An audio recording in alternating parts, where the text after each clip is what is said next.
অন্ধ মানুষ, আমাদের বাড়ি তারাপীঠের উপর। বল জয় শ্রীরাম। আমাদের তারাপীঠের উপর। জয় শ্রীরাম। বাবা আমাদের বল জয় শ্রীরাম। পায়ে ধরছে, আমি বল জয় শ্রীরাম। বল মা তারা। মা তারা। তারাপীঠের ওইখানেই বাড়ি আমার। বল মা তারা। বল মা তারা। বাপ বলিও না তোর। বল বল বল মা তারা বল। পায়ে ধরছি বাপ, আমি অন্ধ। মা তারা বল। শোনো, মুখ থেকে তো বলতে পারিস, আমরা কোনোদিন আইসো না। মুখ থেকে তো বলতে পারিস, তারাপীঠে থাকিস তুই তো বলছিস আমরা মা তারা। জয় মা তারা বল। চলো চলো চলো। এই চল বল জয় মা তারা। তা আমরা কি বলবো বাপ, আমরা বল চল একবার বল। বল একবার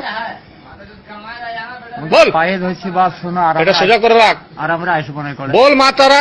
আমরা এই করে বল জয় মা তারা। বল বল বল বল বল। বলো অন্ধ আছে মারবো না, মুখ থেকে তো বলে, মুখ থেকে তো বলতে পারছে। বল জয় মা তারা। বাপ তোদের পায়ে ধরছি। বল জয় শ্রীরাম। একই ব্যাপার, হিন্দু মুসলমান একই। বল জয় শ্রীরাম। একই ব্যাপার। আল্লাহ ভগবান এক বাপ।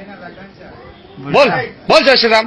তোমাদের পায়ে ধরছি আর আমরা আসবো না, তোমাদের পায়ে ধরছি। বল জয় শ্রীরাম। বল জয় শ্রীরাম। বল বল জয় শ্রীরাম। তা কি হবে তাহলে? তোকে বললে অসুবিধাটা কি আছে? বেশ, জয় শ্রীরাম। জোর করে বল, জোর করে বল। জয় শ্রীরাম। এটা হলো জয় মা তারা। মা তারা কি? বাস। জয় মা তারা। জয় মা তারা। যাও। আরে বাবা।